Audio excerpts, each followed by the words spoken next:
आज मी तुमच्यासोबत परफेक्ट मैसूर मसाला डोसा घरच्या घरी कसा बनवायचा त्याची रेसिपी शेअर करते। त्यासाठी एक स्पेशल रेड चटणी बनवली जाते, आधी ती बघूया कशी बनवते। त्यासाठी 2 काश्मीरी रेड चिली आणि 2 साध्या मिरच्या ज्या आहेत ज्या तिखट असतात त्या मी भिजू टाकून ठेवल्या होत्या।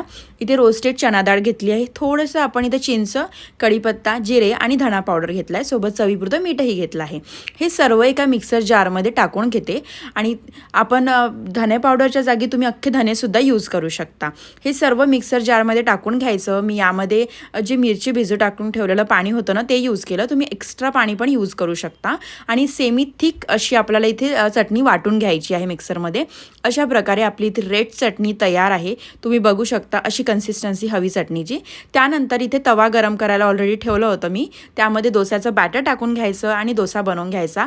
परफेक्ट डोसा कसा बनवायचा, तवा कसा ग्रीस करायचा, हे संपूर्ण टिप्स मी एका व्हिडिओमध्ये तुमच्यासोबत शेअर केलं आहे। त्या व्हिडिओची लिंक मी खाली देते, नक्की चेक करा। त्यानंतर थोडा वरतून ड्राय झाला डोसा की त्यावर भरपूर असं तूप टाकलेलं आहे मी, तुम्ही हवं तर बटर पण यूज करू शकता। त्यानंतर यामध्ये जी आपण रेड चटणी बनवली होती ती संपूर्ण डोस्यावर आपल्याला चांगल्या क्वांटिटीमध्ये स्प्रेड करून घ्यायची आहे। आणि जो आलू मसाला बनवला होता मी तो पण यावर स्प्रेड करून घ्यायचा आणि मस्त थोडंसं साजूक तूप अजून यावर वरतून ॲड करायचा आणि गोल्डन ब्राऊन क्रिस्पी आणि मस्त टेस्टी असा मैसूर मसाला डोसा एकदम सोप्या पद्धतीने असा रेडी होतो। आणि रेसिपी आवडल्यास लाईक, शेअर, सबस्क्राईब करायला विसरू नका। थँक्यू। आणि अशाच नवीन नवीन रेसिपीजसाठी फॉलो नक्की करा। थँक्यू।